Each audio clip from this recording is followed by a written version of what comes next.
સુરતની ઉત્તરાયણ પોલીસ દ્વારા કરવામાં આવી રેડ. મોટા વરાછાથી આઉટર રિંગ રોડ તરફ ગોડાઉનમાં રેડ કરવામાં આવી. એરિયલ પાવડરનું ડુપ્લિકેશન કરવામાં આવતું હતું. છેલ્લા ઘણા સમયથી બ્રાન્ડેડ કંપનીના નામે ડુપ્લિકેશન કરવામાં આવી રહ્યું હતું. એરિયલ કંપનીના મેનેજર અને ઉત્તરાયણ પોલીસ દ્વારા રેડ કરવામાં આવી હતી. ગોડાઉનમાંથી મોટી સંખ્યામાં મુદ્દામાલ કબજે કરવામાં આવ્યો હતો. એરિયલ કંપનીના પાવડરના ડબ્બા, સ્ટીકર અને બોક્સ કબજે લેવામાં આવ્યા હતા. ઉત્તરાયણ પોલીસ દ્વારા 3 ઇસમોની અટકાયત કરવામાં આવી હતી. રિપોર્ટર નૈતિક રેશમવાળા, સુરત.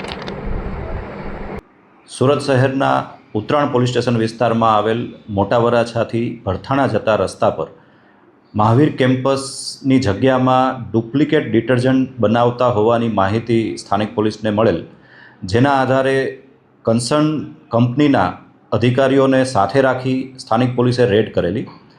સ્થળ પરથી પીએનજી કંપનીના એરિયલનો જથ્થો તથા કેસ્કિંગનો જથ્થો, તમામ મુદ્દામાલ સાથે કુલ 25 લાખથી વધુ રકમની કિંમતનો મુદ્દામાલ મળી આવેલ.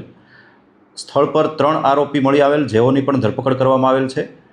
આરોપીઓમાં મોનિલ ધોળિયા, સાહિલ વિરાણી તથા મેહુલ પટેલનો સમાવેશ થાય છે.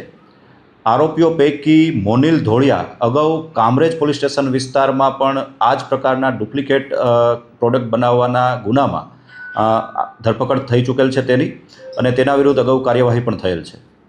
બ્રાન્ડેડના નામે ડુપ્લિકેટ ડિટર્જન્ટનું વેચાણ કેટલા સમયથી કરતો હતો? ભૂતકાળમાં જે વાત કરીએ, કામરેજમાં પકડાઈ ચૂકેલો. ત્યારબાદ આ જે મહાવીર કેમ્પસવાળી સ્થળ છે ત્યાં 20 થી 25 દિવસની આસપાસના સમયથી ત્યાં પ્રોડક્શન શરૂ થયેલ હોવાની માહિતી મળેલ છે.